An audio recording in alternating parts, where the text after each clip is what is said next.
Vizag fishing హార్బర్లో diesel దొరకటం లేదు. హార్బర్కే పరిమితమయ్యాయి 500 బోట్లు. సబ్సిడీ ఇవ్వకపోగా డీజిల్ సరఫరా కూడా ప్రభుత్వం నిలిపేసిందని మత్స్యకారులు ఆవేదన చెందుతున్నారు. తక్షణమే ప్రభుత్వం స్పందించాలంటున్నారు మత్స్యకారులు. 5 రోజుల నుంచి డీజిల్ సరఫరా బంద్ అయిందని చెబుతున్నారు. పెంచిన డీజిల్ ధరను వెంటనే తగ్గించాలని డిమాండ్ చేస్తున్నారు మత్స్యకారులు.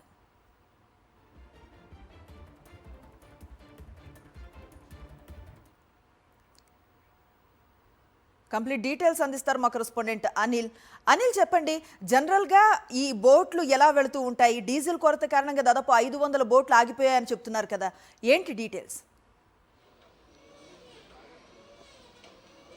వేట విరామ సమయం కూడా దగ్గర పడింది. 20 రోజుల్లోనే వేట బంద్ కాబోతోంది. దాదాపు 2 నెలల పాటు మత్స్యకారులకు ఉపాధి కూడా లేనటువంటి పరిస్థితి వచ్చే నెల 15వ తేదీ నుంచి మొదలయ్యేటువంటి అవకాశం ఉంటుంది. ఈ తరుణంలోనే పుష్కలంగా వేట చేయాల్సినటువంటి మత్స్యకారులన్నీ అందరూ కూడా బోట్లను లంగరేసి హార్బర్లోనే ఉంచినటువంటి పరిస్థితి కనిపిస్తుంది. ముఖ్యంగా డీజిల్ సరఫరా లేని కారణంగా హార్బర్కే బోట్లన్నీ కూడా పరిమితం అయ్యాయి. మనం విజువల్స్లో చూడొచ్చు.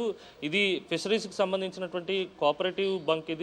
ఈ బంకులో 1 లీటర్ డీజిల్ కూడా అందుబాటులో లేదు. డీజిల్ మరి కాసేపట్లో వస్తుందని చెప్పడంతో మత్స్యకారులంతా కూడా ఆశగా డబ్బులు పట్టుకుని వచ్చి ఇక్కడ కట్టేటువంటి ప్రయత్నం చేస్తున్నారు.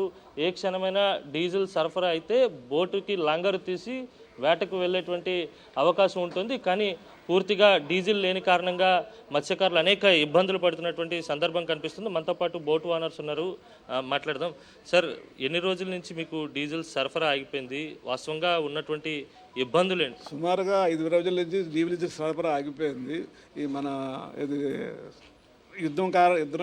ఇజ్రాయెల్కి ఇరాన్కి యుద్ధం కారణంగా మనకి ఇక్కడ విశాఖపట్నం ఐఓసిఎల్ బంకర్కి ఆయిల్ సప్లై కాలేని కారణంగా మన ఫిషరీస్ మత్స్యకారుల సొసైటీ బంక్ కూడా సప్లై ఇవ్వలేని పరిస్థితి ఉంది. దాన్ని వెంటనే ఈ 5 రోజుల్లో అధికారులతో సంప్రదింపులు జరిపిన తర్వాత ఈ రోజు నుంచి ఆయిల్ ఇస్తామని వాళ్ళు చెప్పడం జరుగుతుంది. ఆ ఆయిల్ కూడా ఇంతకుముందు సుమారుగా 3000 లీటర్లు ఇచ్చేవారు ఒక బోటుకి. ఇప్పుడు 1500 వరకు లీటర్లు ఇస్తున్నారు. అది ఈ రోజు నుంచే ఇంక ఇస్తారు. ఈ రోజు నుంచి ఇస్తే అది బోట్లో ఆటకి నింపుకొని ఆటకి వెళ్ళడానికి అవకాశం ఉంటుంది. దాని ద్వారా కొంచెం బోటు వానర్కైనా మా కళాశాలకైనా కొంచెం ఉపాధి కలుగుతుందన్న ఆశతో ఈ ప్రయత్నాలు అయితే చేస్తున్నారు. మీరు చెప్పండి, వాస్తవంగా బయట డీజిల్ దొరుకుతుంది, మరి మీకు మాత్రం ఎందుకు 5 రోజుల నుంచి మీరు హార్బర్లోనే ఉండిపోయారు? మాకు ఫిషింగ్ హార్బర్లో సబ్సిడీ ఉంది.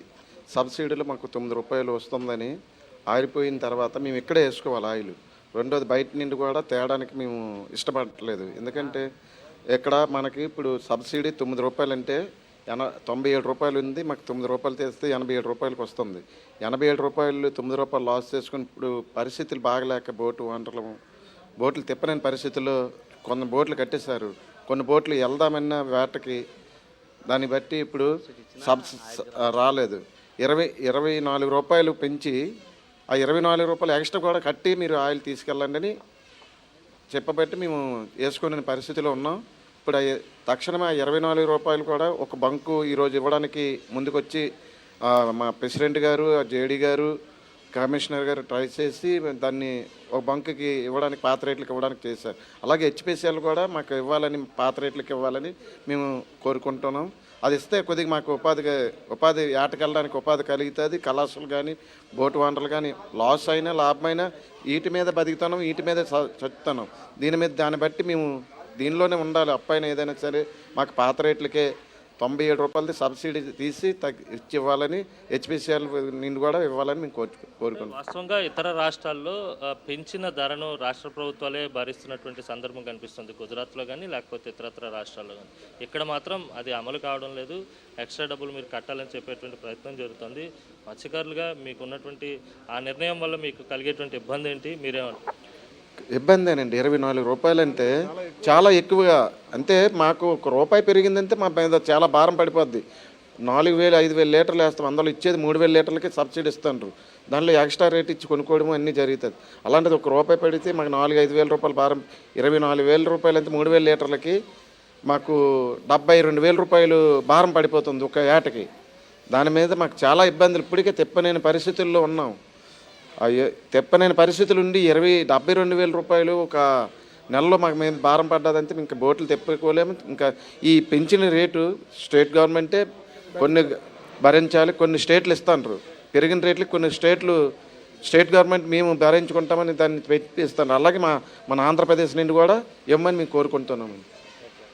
అంటే మామూలుగా వేట విరామ సమయం దగ్గర పడింది కదా, మీకు ఇప్పుడే వేట బాగా చేసుకుని డబ్బులు దాచుకోవాల్సిన పరిస్థితి, ఇలాంటి సందర్భంలో డీజిల్ సప్లై ఆగిపోవడం అనేది మీ మత్స్యకారుల కుటుంబాలకి ఎటువంటి ఇబ్బంది కలిగింది? చాలా ఇబ్బంది అండి. ఎందుకంటే వచ్చే 15వ తారీఖు నేను బోట్లు 61 రోజు ఆపేస్తాను. ఈ 61 రోజులకి ఆపేసి బోట్లు మరామత్తుకు అలాగే ఒక్కసారి చూడండి, ఈ బోటుకి 15 లక్షలు 20 లక్షల రూపాయలు అవుతుంటుంది. అలాగే మేము ఆగిపోయిన తర్వాత ఇంట్లో 2 నెలలకు కూడా బోటు ఓనర్కి రూపాయి లేదు. కళాశాలకు కూడా అందరికీ రావట్లేదండి. ఒక రేషన్ కార్డులో 2 పేర్లు ఉంటే ఒక పేరుకే డబ్బులు వస్తున్నాయి. ఆ 2 పేర్లు కూడా డబ్బులు ఇమ్మని గతంలో ఒక 2 సంవత్సరం కిందట బోటు ఓనర్ కూడా ఒక వాళ్ళతో పాటు ఇమ్మన్నారు. ఇది మొత్తం మీద మత్స్యకారుల సమస్యలన్నీ కూడా చాలా ఎక్కువగానే ఉన్నాయి. పెద్ద ఎత్తున రాష్ట్ర ప్రభుత్వమే పెరిగినటువంటి డీజిల్ ధరకు సంబంధించినటువంటి ఆ వ్యయాన్ని భరించాలని చెప్పి మత్స్యకారులు డిమాండ్ చేస్తున్నారు. అలాగే తక్షణమే డీజిల్ సప్లై చేయాలని కూడా కోరుతున్నటువంటి పరిస్థితి. డీజిల్ సప్లై అయితేనే బోట్లు ఇక్కడి నుంచి కదిలేటువంటి అవకాశం ఉంటుంది. తద్వారా వేట సాగి మత్స్యకారులు జీవనోపాధి పొందేటువంటి అవకాశం కూడా ఉంటుంది. తక్షణమే రాష్ట్ర ప్రభుత్వం స్పందించాలని వారంతా డిమాండ్ చేస్తున్నారు. Over to studio. Right, thank you Anil.